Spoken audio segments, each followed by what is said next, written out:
This podcast is brought to you by Mapper Forward's new Patreon community, the Global Coffee Think Tank. Check the show notes or head to patreon.com/mapperforward to find out how you can become a member today. Welcome to the final episode in our series with Nawar Adra on the Daily Coffee Pro by Mapper Forward friends. Nawar is from Stitch, and we have been having a conversation over the past 4 episodes on branding and how much branding should cost and how to approach branding and how to adapt your branding through the very challenging times the coffee industry is going through. And we want to finish this series off by talking about my favorite subject, which I guess it's my favorite question that we've been asking on this podcast for years now, and that is, does the coffee industry have a branding problem?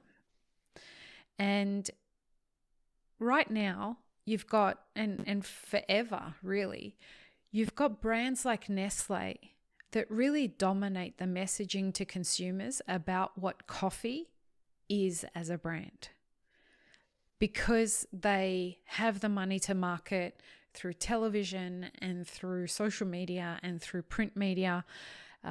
They really control the narrative. But the last couple of years, social media really has leveled the playing field a little bit, I guess.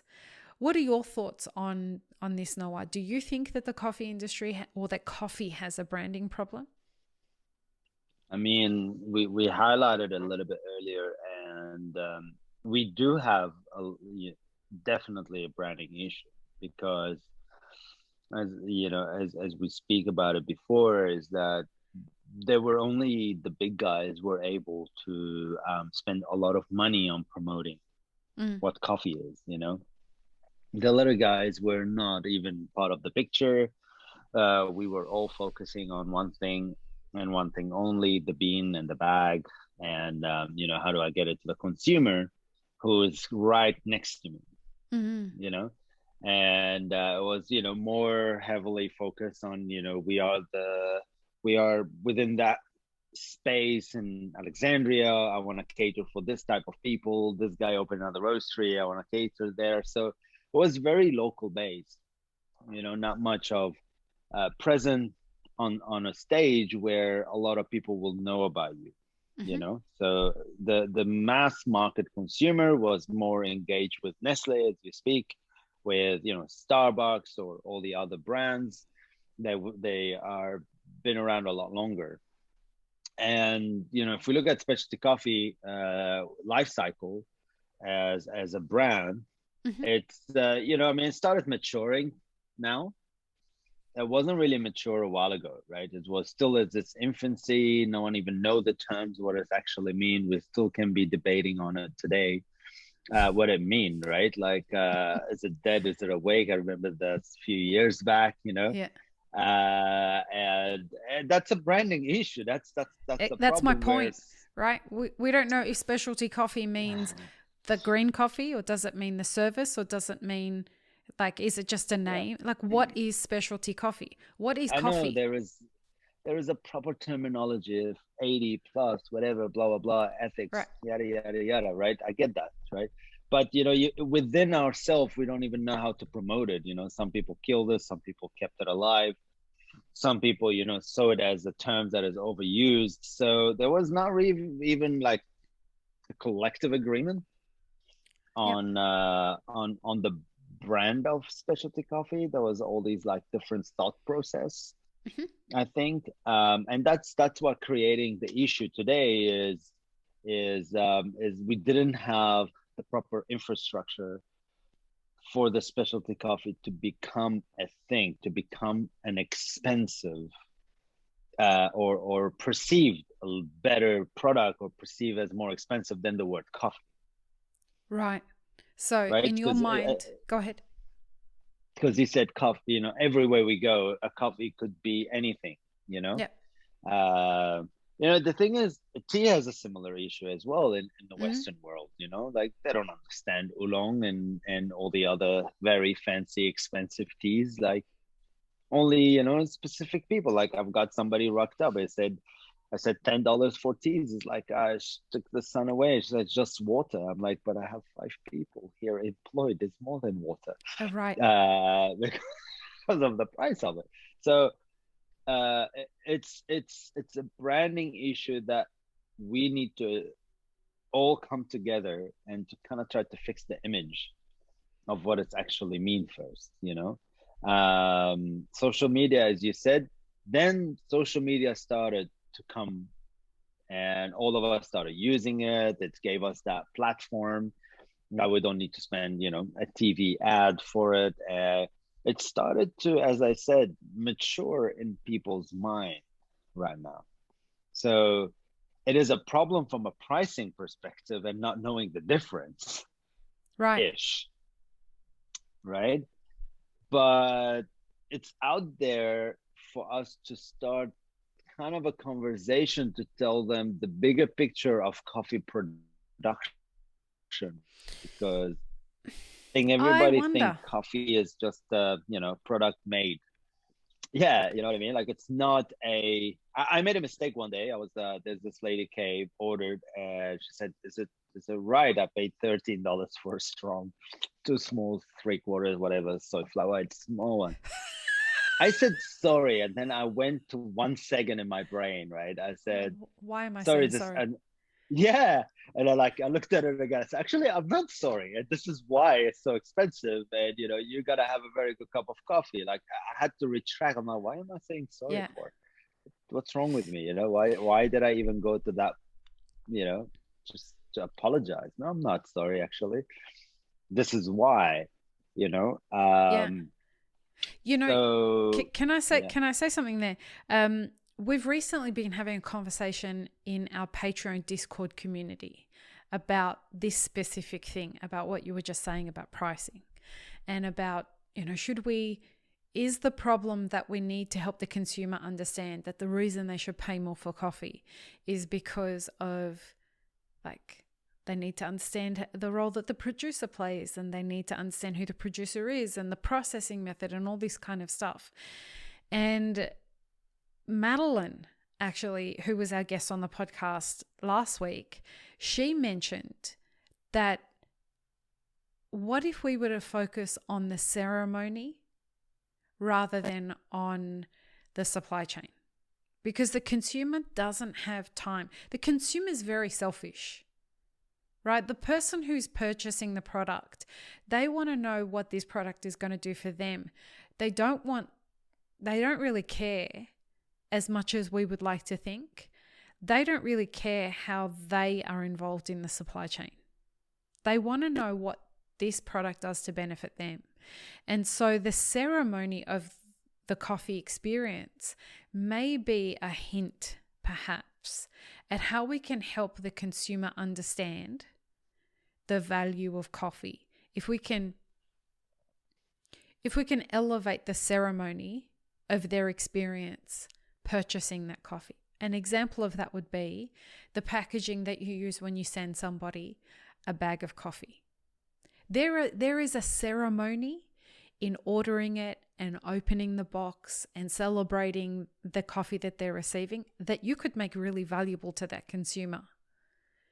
100%. Right? And I think that's where at the beginning of the episode, the discovery of the word moments, Right. is rather than the whole thing, right? Yeah. Rather than let me just focus on that moment where I blow your mind, build your curiosity, make you start ask question, make you start kind of like think a little bit further more than, at this. So I've been trying so hard to sell the ideas of single serve, right? Like drip bags, tea bag.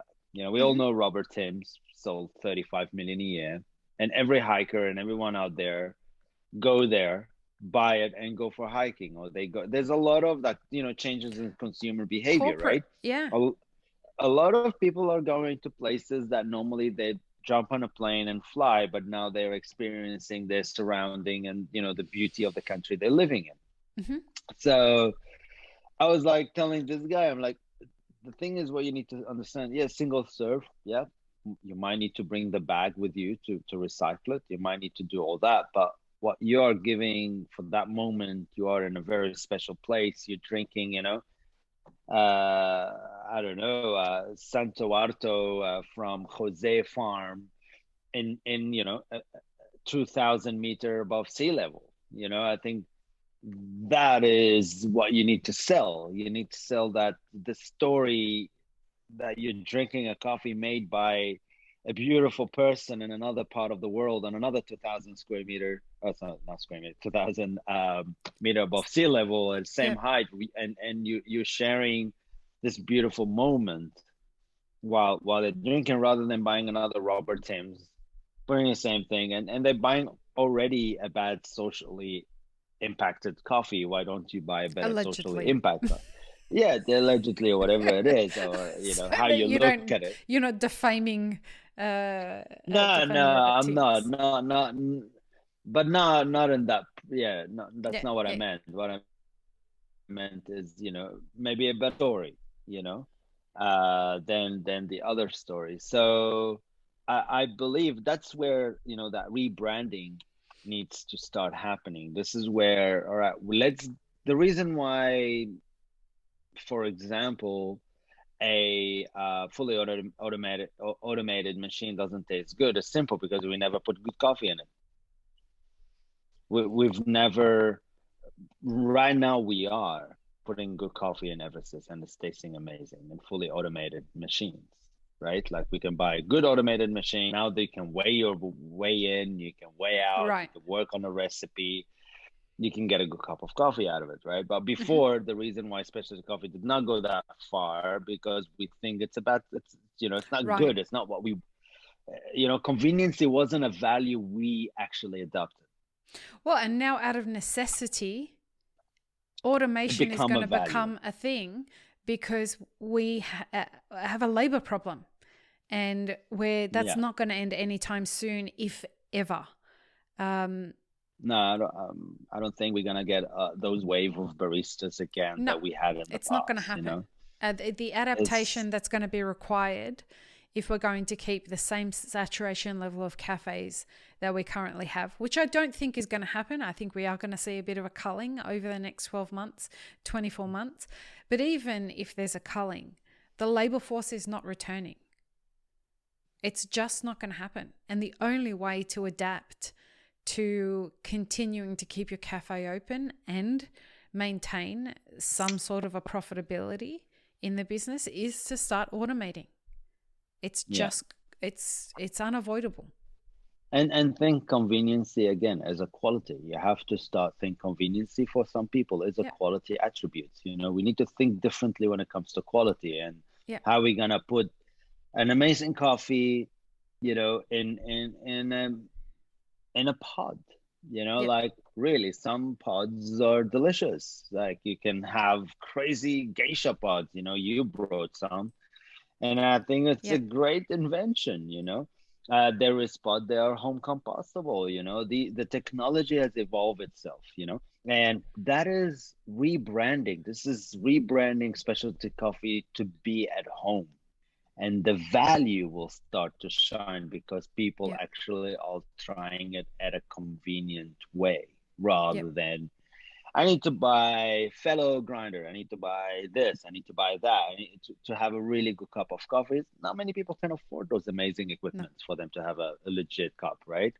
But a good, well roasted, well grinded drip bag can give you that experience. Actually, It's affordable. 90% Yeah. can Yeah. get you there, you Yeah. know? And there is home compostable version of it. There is all these amazing answers that you have those doubts around it. So the technology is there. It's just adaptation is what's required for it to become a thing. Yeah. 100%. Before we finish off, tell people where they can find Stitch Coffee online. I think the simple format at the moment is stitch.coffee. Yep. Even if you're overseas or anything like that, like, you can always send us an email or DM us. You can buy online, that we do ship overseas. Hmm. Hopefully the next 5 months, we will have a proper wholesale international offer online where people can log in from all over the world to have a wholesale integration within the website where they can order from Awesome. anywhere in the world, and they don't have to pay full on the if you're a cafe owner or you're somebody, or you do a bit of a wholesale work there. We will have more and more opportunity to reach out to the world.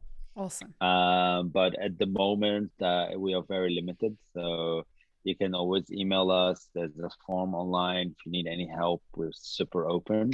Yeah. And yeah, I mean, it's exciting time, and talking about you need to think outside the square is just the right time for it, you know? Yeah. And I really encourage everybody to go and take a look at Stitch Coffee's website and take a look at uh how far like Noah has really pushed the envelope. You've got matcha chocolate on there. You've got Panama Geisha chocolate on there that's made out of coffee.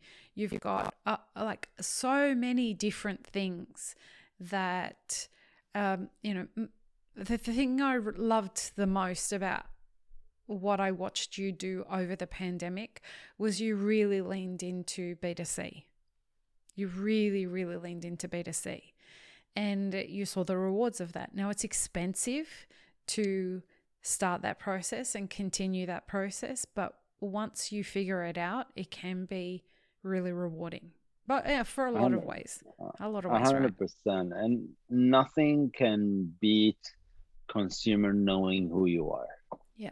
Like if you're a roaster and or you're thinking wholesale, unfortunately, wholesale, it's so hard to control outcomes of wholesale because But there's a lot of there's so much. It's a very personal relationship, and you need to keep evolving it. You need to keep feeding. There's a lot of work, as much as there is works in here, but consumer, something beautifully made and tasted good at home, you capture his heart or her yep. heart, or they will be very loyal to you, and they want to go back and purchase from you or continue supporting you. That, like, in the hardship, they're going to come back and say, all right, I Yep. want to support the brand that was there for me when I had my bad moments. So wholesale, on the other hand, there's a lot of business decision factors. It's beyond your control. It's beyond your understanding. They are at a different life cycle than you are. They are at a different space and environment than you are. So it's hard. It's And I just want to it's a add roller to that, coaster.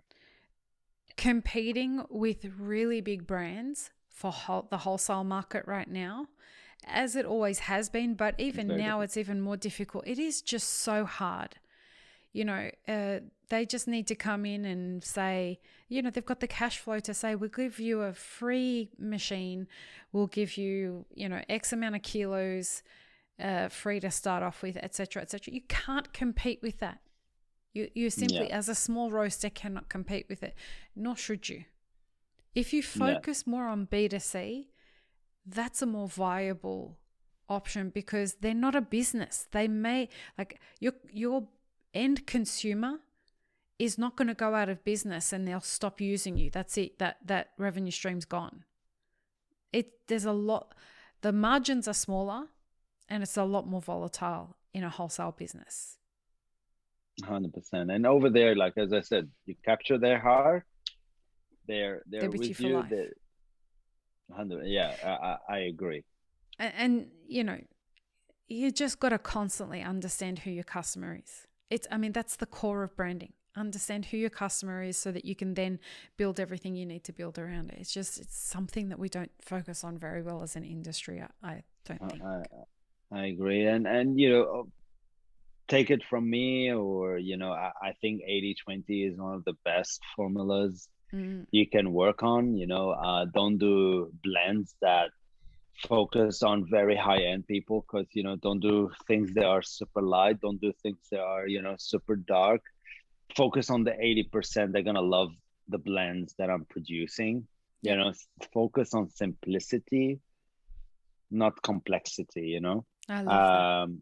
Yeah, leave complexity for, you know, some crazy single origin that you all know only a handful of people can enjoy it, and you know what, blow their mind, because they're the one who's going to talk a lot, you know. Yeah. But the other guys, they just want like my everyday, just want this, just give it to them, give them what they want. That's part of your brand, you know. And that's what I said, coffee consumer is a complicated, complex, because you have a very you have a beverage that everybody define it differently, you know. It's just so freaking hard to put a definition On what around coffee it, you is. know. It's just, you can't define this thing, you Yeah. know. It's just each one have a different quality attributes, and good luck, you know, satisfying everybody. So the takeaway for all of this is focus on simplicity, not complexity. Yeah. Which I love. I love that. Yeah. And make it clear with your packaging what is this product is about. Okay. As well, you know. I recently said to a client who was selling a product, I said, do you realize you don't use the word coffee? It was a coffee product. You don't use the word coffee once on your website. And I mean, this is a brand that's been operating for 3 years. They don't sell roasted coffee, they sell something else, but it's in the coffee industry. They just don't use the word coffee ever. And I'm like, okay, this, and it's great to get a consultant to come in and say, here are the obvious things that you're not seeing because you're so married to this brand. But leaning to your point, you got to tell people exactly and very clearly and very simplistically what the fuck you do. Yeah. Don't try and get cute with it. Yeah. I agree, you know, 100%. You know, like I experienced it myself. You know, like, again, final thoughts at the Easter show, because I have all these different things happening. People are come to us, you guys do normal coffee?